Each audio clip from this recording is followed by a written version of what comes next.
Mister تیفی but case کی اور mister گھوگی but کا بتائیے کیا بنے گا، کیا صورتحال ہے؟ ابھی تک جو ہمارے پاس انفارمیشن ہے، ہاں ایک دو لوگوں نے یہ بات کی، انہوں نے کہا کہ جرنلسٹ بات کر رہے تھے، جناب ان کے گھر والوں نے بتایا ہے کہ وہ چونگ میں پولیس کی تحویل میں یا سی ٹی ڈی کی تحویل میں اس طرح کی باتیں کی، جس کی تصدیق بالکل نہیں ہوئی. ذرا سی ہوتی ہے نا تصدیق بالکل نہیں ہوئی. وہ ہم نے بتایا، ہم نے جو بات کی تھی، جو ہمیں بات ملی کہ وہ وہیں پر ہے وہ صاحب، وہ جہاں پہ پہلے تھے. لیکن ابھی کوشش نہیں کی گئی نہ سی سی ڈی کی طرف سے نہ کسی اور ادارے کی طرف سے اس کو فوری پکڑیں. تو ابھی گورنمنٹ جو ہے کچھ اور کام کر رہی ہے، آپ کو ہی پتہ ہے کافی زیادہ چیزوں میں، جس میں ابھی اسلحے پر ٹھیک ہے بھی پابندی ہے اور یہ ساری چیزیں ہیں. ٹھیک تو ہے، ابھی لوگوں کے لیے خبر یہ ہے، انفارمیشن یہ ہے جی کہ بتائیے. کہ ابھی وہ اس کا سی سی ڈی اس کا مقابلہ نہیں کر رہے. اچھا ٹھیک ہے، یعنی کہ ابھی ایسی ابھی کوئی بھی ایسی کوئی چیز نہیں ہے، لیکن ٹائم چینج ہوتے، وقت چینج ہوتے، یا فیصلے ریورس ہوتے یا فیصلے آگے جاتے ہوئے کوئی ٹائم نہیں لگتا ہوتا ویسے. چلے دیکھتے ہیں مزید تفصیلات جو آئیں گی ناظرین کے ساتھ شیئر کریں گے. سر بہت سے لوگ یہ بھی پوچھ رہے ہیں کہ مسٹر تیفی بٹ کے مبینہ انکاؤنٹر کا فیصلہ کب ہوا، کس طرح ہوا، کس نے کیا، کیسے ہوا؟ حالانکہ یہ والی باتیں بہت ساری لوگوں نے اپنے اپنے انداز میں بیان کی ہیں. یہاں تک لوگوں نے کہا کہ یہ گوگی بٹ کی مخبری تھی، گوگی بٹ نے کہا جی میری جان چھاڑ دو، میں اس کو ٹریپ کر دیتا ہوں. یہ کہانیاں کیا سرائیاں بہت ساری واضح، ابھی تک کسی نے آ کے یہ بات نہیں کہی. لیکن یہ ہمارے دوست جو ہیں بہت سارے، اس میں ہو سکتا ہے میری کچھ باتوں کو وہ کہتے ہو کہانیاں، کہ یہ کہانیاں ہیں ساری. میں اب آپ کو بتاتا ہوں یہ فیصلہ جو ہے تیفی بٹ کا نہیں. ذرا غور کرنا میرے بات کو، میرے آنسر کو سمجھیے گا. جی آپ نے سمجھنا کہ جہاں پہ نہ سمجھ آئے آپ نے ناظرین بن کے آپ نے مجھ سے کوشچن کر لینا فوراً.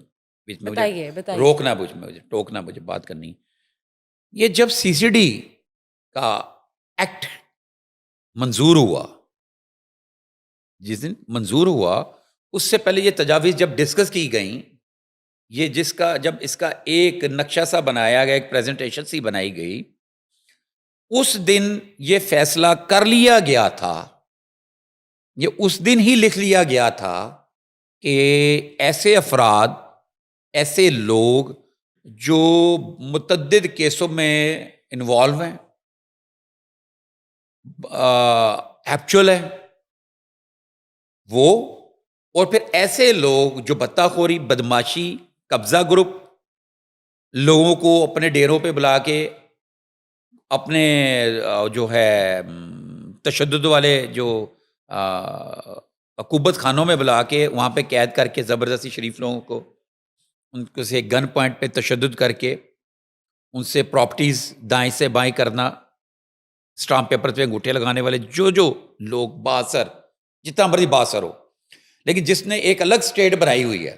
یہ تیفی بٹ کی بات نہیں ہو رہی، گوگی بٹ کی بات نہیں ہو رہی. اوورال پنجاب میں جتنے بھی لوگ ایسے ہوں گے، اب ایسا نہیں چلے گا.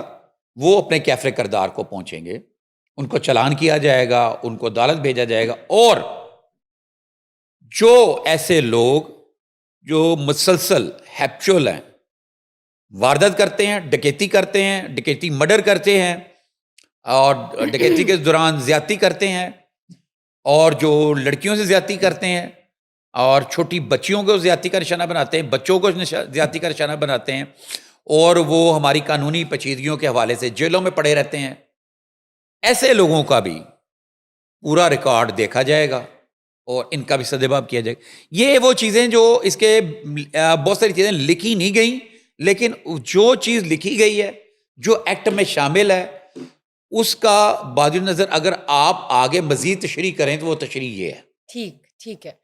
تو یہ میں بات ختم کرتا ہوں. جی یہ جو پلیز. لوگ کہہ رہے ہیں کہ یہ تیفی بٹ کا فیصلہ جو ہے، اس کے انکاؤنٹر کا فیصلہ مریم نواز صاحبہ نے کیا، چیف منسٹر نے کیا، یا کسی اور نے کیا، نہیں. چیف منسٹر جو مریم نواز صاحبہ کا جو ویژن ہے، جو آرڈر ہے ان اداروں کو، وہ یہ ہے کرائم فری اور زیرو ٹالرنس. اور کوئی بھی ان کا تو یہ بھی کہنا ہے کہ کسی بھی قسم کی سیاسی وابستگی بھی برداشت نہ کی جائے. اگر جو جرم کیا ہے، جو ملزم ہے جو قاتل ہے جس نے قصور کیا ہے اس کو کیفر کردار تک پہنچایا جائے, اس کو ہتھکڑیاں پہنائی جائیں. ٹھیک ہو گیا, چلے دیکھتے تو ہیں. یہ فیصلہ اب کا نہیں ہوا تھا, اسی فیصلے کے تناظر میں فیصل آباد کے ٹھیک ہے. گینگ ختم ہوا. اب اسی فیصلے کے تناظر میں یہ سی سی ڈی کو اختیارات ملے جیسے انٹرپول سے کے حوالے سے ملا. اب یہ خالد وریا کے بارے میں جس کی بات کر رہے ہیں, موجودہ حکومت, یہ جو موجودہ حکومت ہے یا موجودہ آئی جی ہے جو ڈاکٹر عثمان انور, اس کے دور کے اندر وہ جو خالد وریا صاحب ہیں وہ اکیلوں نے 133 ملزمان کو بیرون ممالک مختلف ملکوں سے پکڑ کے لے کر آئے. تو بہت جو کام چل رہا ہوتا ہے اسی کام میں یہ روٹین میں سی سی ڈی کے حوالے آئی. نہ تو میرا خیال ہے سی سی ڈی نے کسی کے پریشر میں کیا, نہ کچھ ہوا. بہرحال جو یہ باتیں ہیں نا کہ کسی بڑی سیاسی شخصیت یا بڑی با اثر شخصیت اسلام آباد کی شخصیت نے ناراضگی کا اظہار کیا, ایسی کچھ باتیں ہوئی ضرور تھیں کہ اس کا ہو یا نہ ہو, لیکن یہ ایک وہ روٹین کے مطابق ان کو جب شفٹ کیا جا رہا تھا تو وہ ساتھی چھڑانے کے لیے آئے. 2 گاڑیاں آئی تھیں جنہوں نے اندھا دھند فائرنگ کی, جس میں ان کے 2 کانسٹیبل زخمی بھی ہوئے. اس میں یہ مبینہ پولیس مقابلے میں مارے گئے. ٹھیک ہو گیا. کہ ظاہر ہے جو اداروں نے کہنا ہم نے وہ کہنا ہے, وہی بات کرنی, وہی رپورٹ کرنی ہے. لیکن ہم پھر بھی بات اپنی رپورٹنگ میں کوئی ایسی بے ایمانی نہیں کر رہے, ہم کوئی کسی کی سائڈ نہیں لے رہے. نہ ہماری تیفی بٹ گروپ سے کوئی دوستی ہے, نہ ہماری وہ ٹرکاں والے گروپ سے کوئی دوستی ہے, نہ ہماری تیفی بٹ والے سے کوئی ناراضگی ہے, نہ ٹرکاں والے سے ناراضگی ہے, نہ ہم کسی کے ترجمان ہیں. ہم تو صرف رپورٹ کرتے ہیں اور ایمانداری سے کی ہے جو ہمارے سامنے چیزیں آئی ہیں. اور جو مبینہ طور پہ ہم دیکھیں, اس کی واضح بات ہے کہ ہم کیا کہتے ہیں مبینہ, اس کا مطلب یہ نہیں کہ ہم نے تسلیم کر لیا. بہت شکریہ سر. سی سی ڈی کی کارروائیوں میں سی سی ڈی اہلکار زخمی ہوئے ہیں, کیا ماجرا ہے پلیز بتائیے. اچھا, اس میں یہ کلیئر کر دوں میں, یہ کچھ ایسی بات سامنے آئی تھی کہ جناب ایک سی سی ڈی کا اہلکار ہے, وہ زخمی ہوا تھا گولی لگنے سے. تو باتیں یہ مشہور ہوئی کہ شاید اس کو کسی نے ٹارگٹ کیا ہے, کہ ملزموں کی طرف ٹارگٹ کر کے فائرنگ کی ہے, اس کو زخمی کیا ہے. اور یہ اس طرح کی جو ہے نا بے بنیاد خبریں پھیلانے کی بھی کوشش کی گئی. اور حالانکہ ابھی چند دن پہلے ہم نے یہ بات کی ہے کہ ایسا کچھ نہیں ہو سکتا, وہ پہلے والی پولیس نہیں ہے, ٹھیک ہے نا.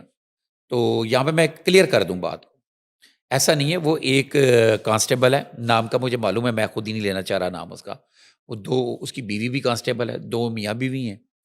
تو کانسٹیبل صاحب کا ہی وہ کہہ رہے تھے کہ میں نے جو ہے نا جو ایک ہمیں اجازت اسلام میں دوسری شادی کرنے کی, میں دوسری شادی کر لوں. تو میاں بیوی کی آپسی ناچاکی ہوئی کہ وہ بھی پولیس والی, وہ بھی پولیس والا. ایک گھریلو, پیورلی گھریلو جھگڑا ہے. اسی لیے میں نے کہا میں نام نہیں لینا چاہ رہا نا. نہ تو اس میں بیوی نے کہیں غصے میں آ کے پسٹل اٹھا کے اس کو گولی مار دی, وہ جو اس کی ٹانگ شانگ پہ لگ کے وہ زخمی ہوا.